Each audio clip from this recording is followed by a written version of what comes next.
Welcome, USBGF fans. Today I have a special treat for you. My guest commentator is Bob Wachtel, currently ranked number 9 in the world on the Giants list, but I think he may go up next time. He's been posting some amazing PRs, and I know I voted for him at a lower number.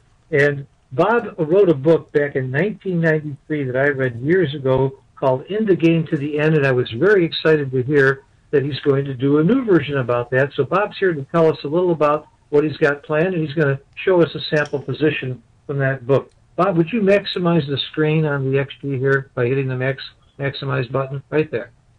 Good, that's better. Okay, Bob, it's all yours. Thank you for being here.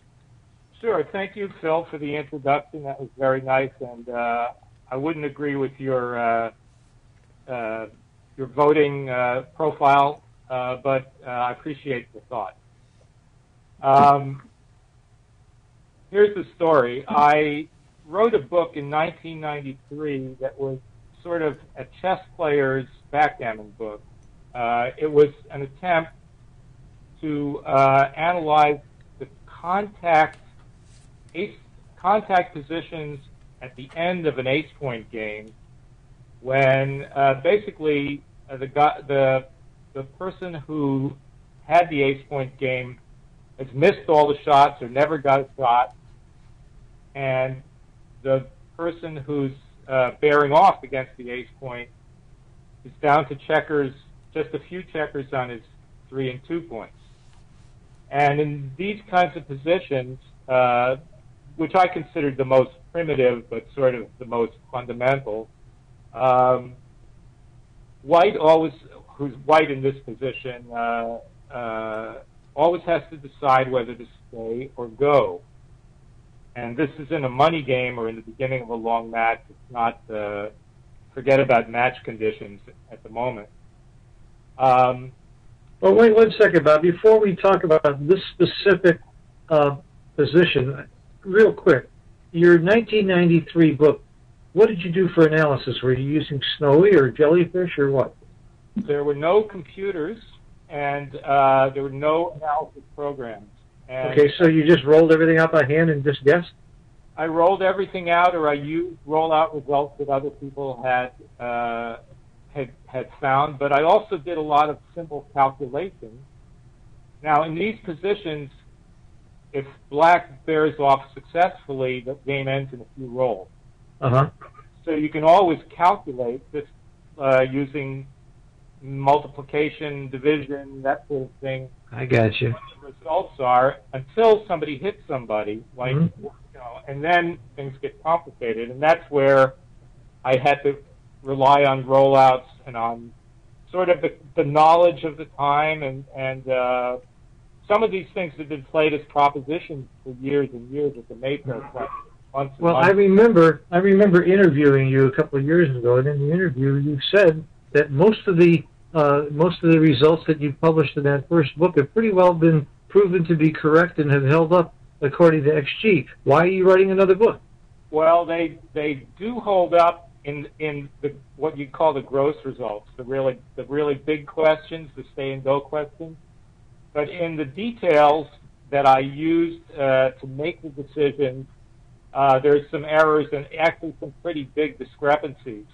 And now I decided, now that some time has gone past and the bots have gotten better and better, I decided to update everything and also to extend the range of positions I was looking at.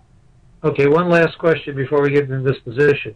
Yeah. Are you now convinced that XG is right, that 5 or 10 years from now you won't come back and say, wait a minute?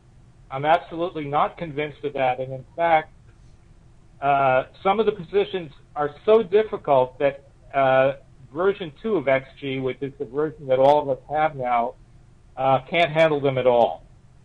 And in order to solve those problems, I had to ask Xavier, the architect of XG, to loan me the beta version of XG3.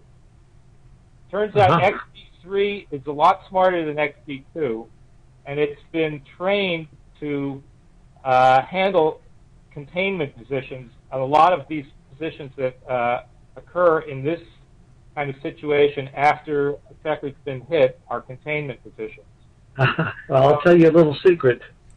Mochi, Neil Kazaros, and I have had that for quite a while. We're beta testers and have been for a long time for Xavier from the beginning. I wish I'd had it, but Neil was nice enough to do some rollouts for me with XG3. I actually never had the program myself. All right. Okay, let's get into this problem. I'm very interested. I want to know whether I should hit or what. I mean, there's all kinds of plays here.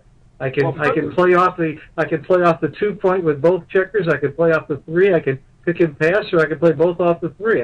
I see 3 plays here, and I must tell you, I'm not sure which is right. I have a feeling, but why don't you help me? Well, first of all, I want to just orient the listener. Okay. In every position that I study in this book, White's got this outside prime that you see. He owns the cube, and he basically cannot run off the gammon. So many times in a real game, you're faced with the choice, well, should I try to run off the gammon? Here you're never going to be able to. So it's just do or die right till the end. But on the previous roll, if White had a 6-2, should he have run off the backgammon? That's a question that I addressed in my first book. Oh, okay. And the answer is yes, it was right for him to come out with a 6. But I refine all that in this book, and I tell you exactly how XG feels about it after long rollout. Okay. So this position is one that I call the ring position. It's named after Howard Ring. He was a great player, died tragically very young. Howard was a very close friend of mine. Right. He was a great guy. He was an options trader like I was, more successful than I was by far. And he asked me about a similar position. I'm going to just modify this a little bit. He asked me about this position where black has a 6-2. It's going to come out to the same thing, it turns out. Black's going to take the 6 off, and now he has a 2 to play. Should he just take another checker off, or should he hit? And all of us have been in this situation more than once, and who knows the answer? Now, just to look at this one again, just for fun, there are 4 plays in this position, but 2 of them are really bad. The play where you hit and take a guy off like this is very bad, because if you get hit, you're going to leave another shot so soon. And the play where you hit and pass and take the guy off is just no good because you're leaving 15 shots instead of 11, and that's just too much. So really the same choices are relevant here as were relevant in this one, which was the real Howard Ring position, but I call this one the ring position. Uh-huh. So anyway, when I did the analysis years ago, I did all these, as much calculation as I could, and I discovered that... change the roll to 2-1 here, by the way, right? I'm sorry about that. Yeah. I discovered that both plays leave 11 shots. Sorry. This one leaves 11 shots, and this one leaves 11 shots. And I discovered that the whole difference between the plays was going to be which one was more survivable if you got hit. So and that's true. I did a correct calculation there. But I had to decide in 1993 which position was more survivable. If you're black and you get hit in this position, so that so that it's like this with black on the bar. This seems to me to be not so bad for black, because White's got to circle his guys around, get himself hit, black's got to blot somehow, and then White's got to hit him. That's a long parlay, And I also seemed to me that black could just play this right away after he's been hit. And before white could do anything, he could safety his guy with another ace. So I decided at that time... By the way, let me just add to any beginners or intermediates that might be watching this. The second that black gets in the second checker hit, he's a big underdog. So that's one of the major concerns for it. Go ahead. Absolutely, absolutely. So you have to... I was trying in 1993 to decide which I'd rather be if I was black. This guy, after being hit, or this guy after being hit. Now here, black's been hit, but white's back there on the 24 point, where he can easily pick up another checker. He doesn't have to run all around the board and do all kinds of weird things to get black to hit him. So I decided at that time that this was a much better position for black, that the other one was much better for black. The one where you kick him off the ace point. Right. Where white's like this and black's like this. And I concluded at that time that because this was better, more survivable for black, as I said, that the play that black should make is just to take a guy off from here. Without hitting. Yeah, without hitting. Just do the that. one first and then the two. Okay. And I wrote that in my book. And the funny story that surrounds this is that, a lot of people criticize the book, and very rightly, that it doesn't have much practical value. But Falafel made a bet with somebody about what was the right play here. And he won $500 from somebody because he had read the book and the other guy hadn't read the book. And Falafel knew that you were supposed to just take a checker off. So that was the practical value of the book, at least for Falafel. It made him $500. Well, I disagree. This kind of position comes up all the time. Well, they come up all the time. You're right. I think it has a very practical value. But one thing that you didn't talk about, and maybe you'll touch on it, you didn't even mention the potential for repeaters. To me, that's one of the things. Maybe I'm wasting my time thinking about that. But doesn't one play have more repeaters than the other when you don't get hit?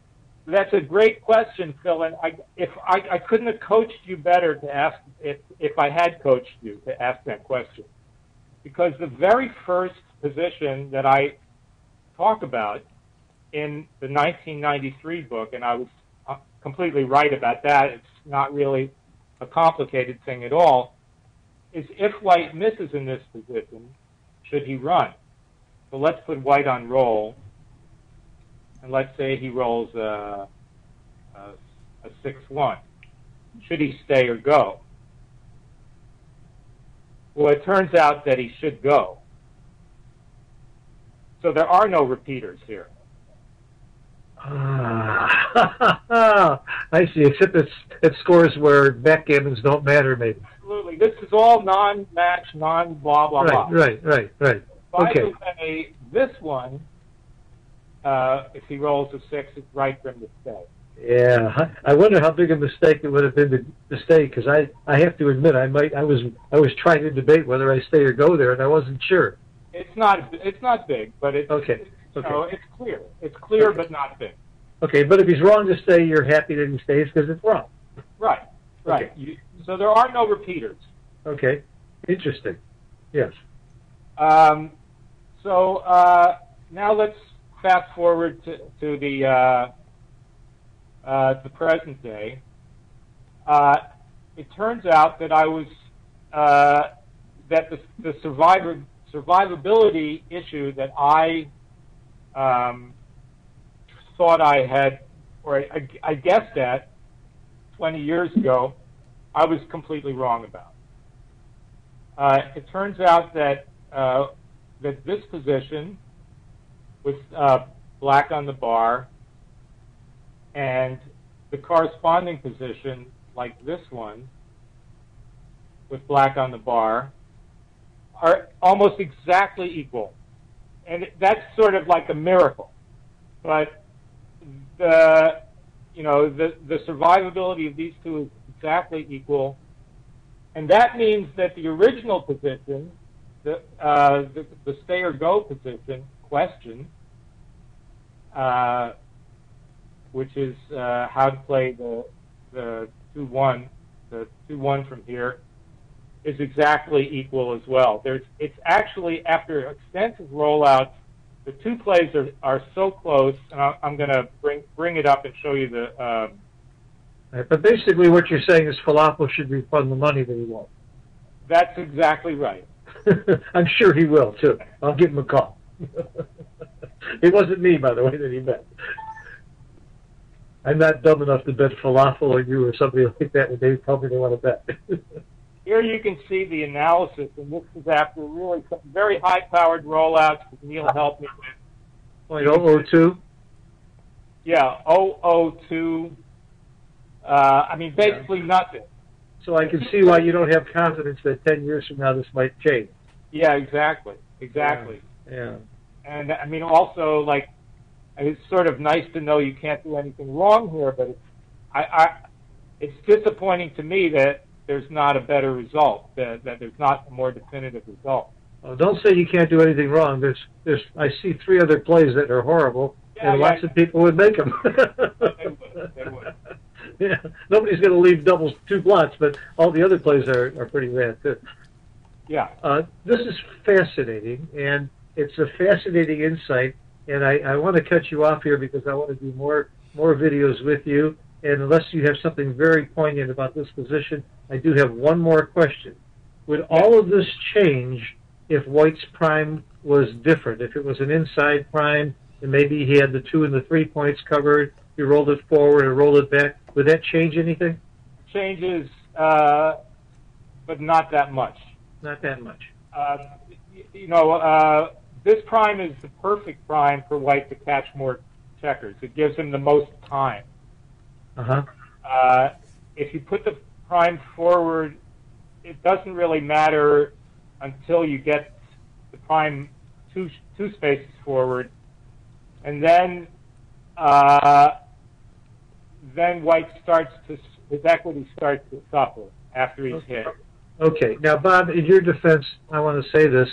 The fact that you were wrong and you're being so big about it to admit it, and you're going one step further and correcting it with a new book, is very admirable. If you read Jeremy Beguy's book, the Revisiting Backgammon, he takes positions that were in the Grills books and Roberti's books and other great books of long ago, and they had plenty of plays that were wrong because they didn't have the benefits of the latest spot. So the fact that you had some positions wrong or that they've changed is no reflection on you. It's a reflection on technology, and it's very, very nice of you to admit it.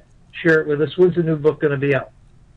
Should be within a month or so, and I'm publishing it in partnership with the U.S. Backgammon Federation. Oh, wonderful, wonderful. So it's okay, Bob. Yeah. Great. Thank you for your time, and keep watching these videos. You'll see Bob Wachtel and Victor Ashkenazi and Stick, and Dan O'Hagan, and Steve Sachs, Mary Hickey, and many, many more. This is one of your benefits and bonuses for being a member of the USBGF. Thank you very much, Bob, and we'll see you again soon. You're welcome, Phil. Okay.